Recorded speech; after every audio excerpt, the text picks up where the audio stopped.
New Year can be a time of reflection and resolution, and China's President Xi took the opportunity to readdress tensions with Taiwan. Initially, you wouldn't be mistaken to think that a peaceful solution was on its way after 70 years of strained relations between the two sides. But then came the mixed messaging.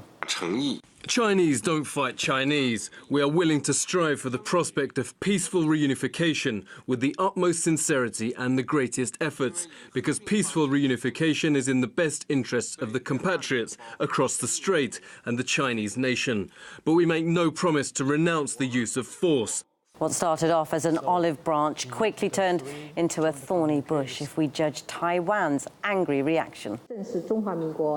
Taiwan will definitely not accept one country, two systems. China has to respect the 23 million Taiwanese people's persistence on freedom and democracy, instead of interfering with Taiwan's choice of democracy by polarizing Taiwan's society and luring talents.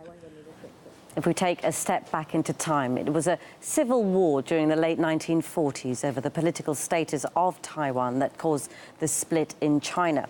The peoples of both sides are of the same ethnicity, speak the same language, but are ruled by two separate governments. In China's eyes, Taiwan is a breakaway province, and consequently, because of the refusal to accept its independence, the 110-mile-wide Taiwan Strait remains one of the most heavily militarized flashpoints in the world.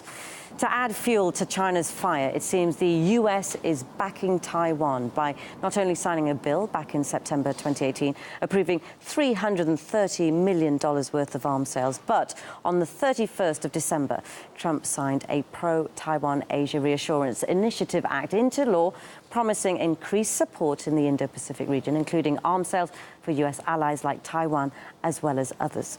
It's not the first time China has aired its anger, and they're certainly not holding back at the US this time.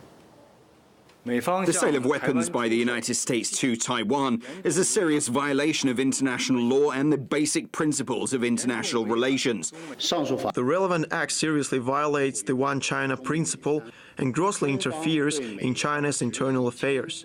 China is strongly dissatisfied and opposed to the U.S. insisting on signing it into law, and we have made solemn complaints with the U.S.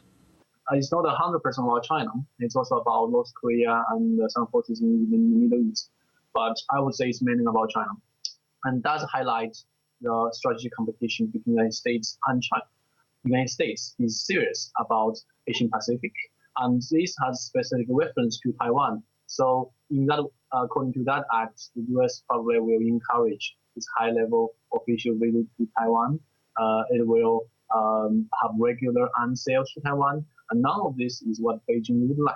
So in the context of the US-China strategic competition, I do think this is a worrying sign. It now looks like peace and harmony won't be reached as easily as China wishes, with Taiwan making it clear that they're not likely to back down, and the US showing their obvious support for Taiwan. And all the international community can do is hope that a compromise will come to fruition and this war of words will end. Nadira Tudor, RT.